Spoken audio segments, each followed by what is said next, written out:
میرا بیٹا حبیب اپنے دوست حسین کو بلانا چاہتا ہے.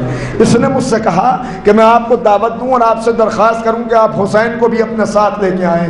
بس جیسے ہی یہ سنا کہ یہ دعوت حبیب کی طرف سے ہے، ایک مرتبہ رسول نے کہا جاؤ مظاہر، ہم تمہارے گھر ضرور آئیں گے اور حسین کو بھی لے کے آئیں گے. امام وقت مقررہ پر امام حسین کو لے کے رسول خدا چلے. پہنچے جناب مظاہر نے دروازہ کھولا، استقبال کیا، دسترخوان سجا ہوا ہے. کہ اللہ کے رسول تشریف رکھیے. حسین نے چاروں طرف دیکھنا شروع کیا کہ میرا دوست حبیب نظر نہیں آ رہا. اب مظاہر کچھ چھپا رہے ہیں. کہتے ہیں آقا آپ بیٹھیے، ابھی حبیب بھی آ جائے گا. کہا نہیں میرے دوست حبیب کو بلاؤ. اس کے بعد ایک مرتبہ بے چین ہو کے کہا اینا حبیب، ارے حبیب تم کہاں ہو؟ اتنا کہنا تھا کہ ایک مرتبہ لبیک لبیک کہتے ہوئے حبیب دوڑے ہوئے آئے. مظاہر کی حیرت کی انتہا نہ رہی. کہا مظاہر کیا ہوا؟ کہا آقا جب آپ کے آنے کا وقت آیا تو میرا حبیب حسین کے انتظار میں چھت پہ چلا گیا، بالا خانے پہ چلا گیا. دیکھ رہا تھا میرا آقا آنے والا ہے کہ اتنے میں پیر پھسلا، زمین کے اوپر گرا اور روح پرواز کر گئی. اے آقا میں نے دیکھا نبضیں سرد پڑ چکی تھی، جسم ٹھنڈا ہو چکا تھا، مگر میں چاہتا تھا کہ آپ سے اس خبر کو چھپا لوں، لہذا میت کو اندر چھپا دیا تھا. مگر یہ میں نے عجیب بات دیکھی، حسین نے بلایا اور حبیب آگے. کہا یہ بچپن کی دوستی ہے. حبیب وہ ہے کہ جب بھی حسین بلائے گا، اگر حبیب دنیا میں نہ بھی ہوگا تب بھی حبیب جواب دے گا. یہ دوستی یہ ہے حبیب کی محبت. زینب کہہ رہی ہے بھیا کوئی نہ آئے مگر تیرا ایک دوست ضرور آئے گا، بھیا اسے بلاؤ. امام نے خط لکھا اور خط میں کیا لکھا آپ بہتر جانتے ہیں. امام نے لکھا رجل فقیہ خطاب لکھا اور پھر نیچے لکھا حبیب آنے میں جلدی کرنا، اس لیے کہ میں اکیلا نہیں ہوں، میرے ساتھ فاطمہ کی بیٹیاں ہیں، میرے ساتھ نبی زادیاں ہیں. اے حبیب آنے میں ذرا جلدی کرنا. اللہ اکبر. حبیب کو خط ملا. حبیب آپ نے بہتر سنا کوفے کا ماحول بدلا ہوا ہے. ایسا ماحول ہے کہ شوہر کو زوجہ پہ بھروسہ نہیں، زوجہ کو شوہر پہ بھروسہ نہیں. بس جیسے قاصد امام آیا اور خط لے کے حبیب اندر آئے، زوجہ نے سوال کیا کون آیا تھا، کس کا قاصد تھا؟ امتحان کے طور پہ حبیب نے کہا کہ قاصد حسین آیا تھا، نواسہ رسول کا قاصد تھا. کہ کس لیے آیا ہے؟ کہ چاہتا ہے کہ میں جا کے نواسہ رسول کی نصرت کروں. آپ مجھے نصرت کے لیے بلایا ہے. کہ پھر تمہارا ارادہ کیا ہے؟ امتحان کے طور پہ حبیب نے کہا میں سوچتا ہوں دو شہزادوں کی جنگ ہے، میں جا کے کیا کروں گا؟ اتنا سننا تھا. ایک مرتبہ غصے کے عالم میں زوجہ کھڑی ہوئی، اپنی چادر اتاری. کہ حبیب اپنی تلوار مجھے دے دے، میری چادر تو لے لے. ارے نواسہ رسول بلائے اور تم یہ سوچو کہ میں جا کے کیا کروں گا. ایک مرتبہ حبیب خوش ہو گئے. کہا اے مومنہ اللہ تجھے اس کا صلہ دے، میں تیرا امتحان لے رہا تھا. ارے یہ ہو سکتا ہے میرا حسین، یہ ہو سکتا ہے میرا حسین مجھے بلائے اور میں نہ جاؤں.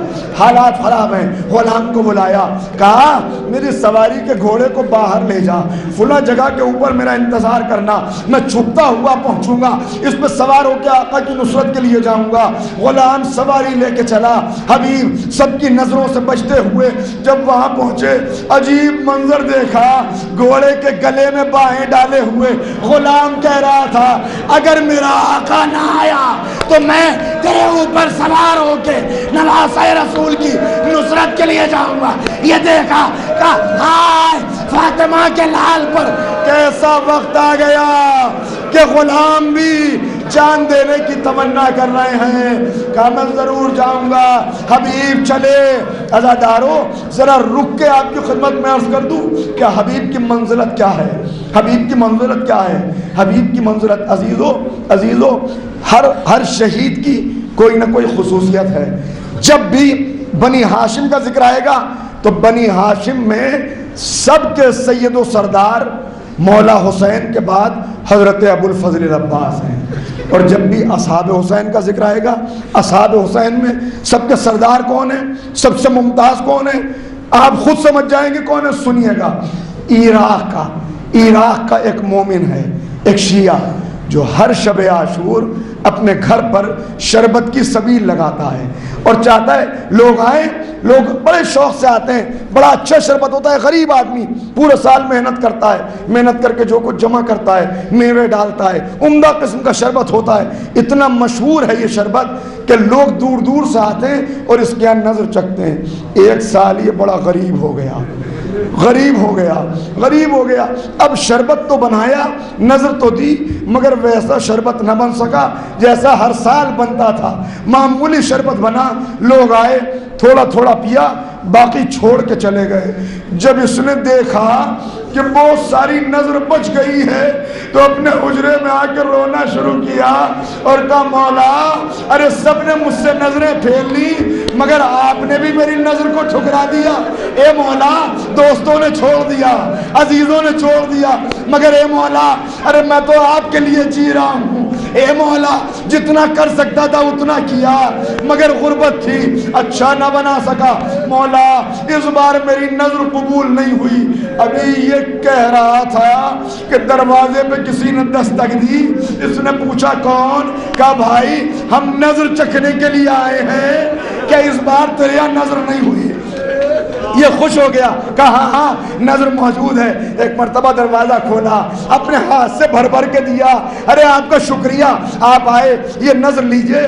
جب سب کو تقسیم کر چکا تب غور سے دیکھا ان آنے والوں کا لباس سب سے الگ ہے، یہ آنے والے عام لوگ معلوم نہیں ہوتے۔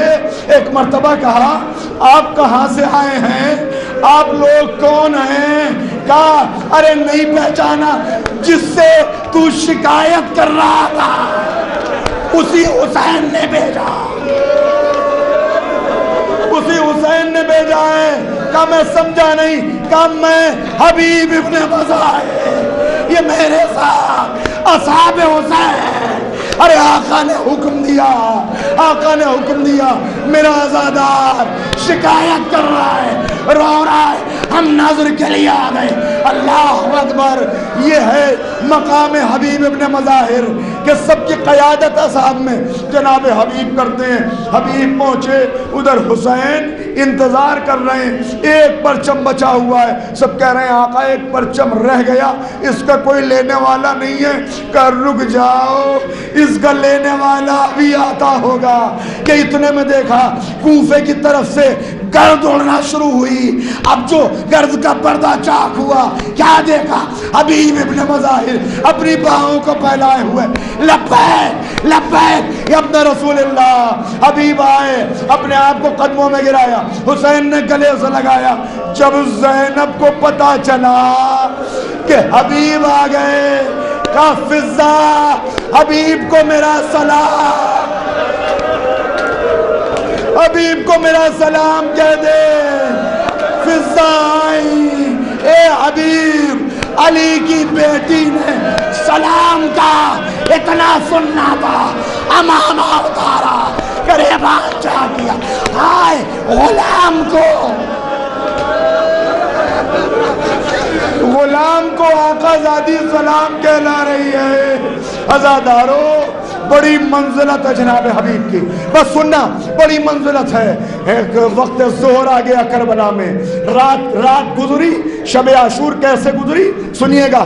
عربی کی ایک کتاب ہے، حوالہ پورا نہیں دے رہا، علامہ جوادی نے ترجمہ کیا، اس میں لکھا ہے کہ رات میں جناب زینب نے جناب فضہ سے یہ تمنا کی، ذرا میں دیکھنا چاہتی ہوں کہ بنی ہاشم اور اصحاب کے خیموں میں کیا ہو رہا ہے، کیا ہو رہا ہے۔ جناب زینب فضہ کو لے کے چلی، جب بنی ہاشم کے خیمے میں آئی تو عجیب منظر دیکھا، سارے جوان اپنی تلواروں کو زمین پر ٹکائے بیٹھے تھے اور ان سب کے سامنے حضرت ابو الفضل عباس بیٹھے ہوئے تھے، اور عباس کہہ رہے تھے دیکھو یہ جو اصحاب ہیں نا حسین کے، یہ ہمارے مہمان ہیں، اگر کہیں کل ہم سے پہلے ان کے جسموں پر زخم آ گئے تو لوگ کہیں گے حسین کے بھائیوں نے خود کو بچا لیا، مہمانوں کو زخمی ہونے دیا، لہذا یاد رکھنا ان سے پہلے ہمیں اپنی جانیں دینی ہیں۔ شہزادی مسکرائی، اب جو اگلے خیمے میں پہنچی دیکھا سارے اصحاب تلوار نکالے ہوئے بیٹھے ہیں اور حبیب کہہ رہے ہیں اے میرے شیرو یاد رکھنا کہیں ایسا نہ ہو ہم زندہ رہ جائیں، اکبر کے زخم آ جائیں اور محمد زخم۔ پہلے ہمیں اپنی جانوں کا نذرانہ پیش کر رہا ہے۔ شہزادی مسکرائی، مسکرا کے پلٹی، دیکھا حسین کھڑے ہوئے ہیں، آنکھوں سے آنسو بہ رہے ہیں۔ بھیا کیا ہوا؟ کہا آج کی رات یہ ساری رونق ہے، مگر جب کل کی رات آئے گی جلے ہوئے خیمے ہوں گے، اے بھائی کوئی موجود نہ ہوگا۔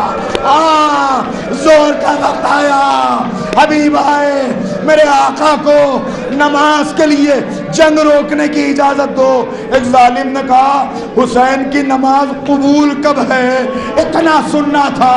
حبیب کو غصہ آیا، تلوار نکالی، کہا آقا اب آپ کے نانا کے ساتھ جنت میں نماز پڑھوں گا۔ یہ کہہ کے حملہ کیا، حملہ کرتے جاتے تھے اور کہتے جاتے تھے ارے تم نے سید کو مہمان بلایا ہے، وہ خود نہیں آیا، تم نے خط بھیج کے بلایا، تمہیں کیا ہو گیا؟ کیا ہو گیا تمہاری غیرت کو؟ یہاں تک کہ لڑتے لڑتے ایک تلوار لگی، ابھی زمین پر گرے، حسین دوڑے، آ کے اپنے زانوں پہ سر رکھا، اے حبیب۔ حبیب نے اشارہ کیا، اے اصحاب جب تک تم زندہ رہو آقا کا خیال رکھنا۔ عزادارو روایت کا فقرہ ہے کہ جب خیمے جل رہے تھے سر زینب سے چادر لٹ رہی تھی، زینب کہہ رہی تھی اے حبیب، اے حبیب، ارے کل نصرت کا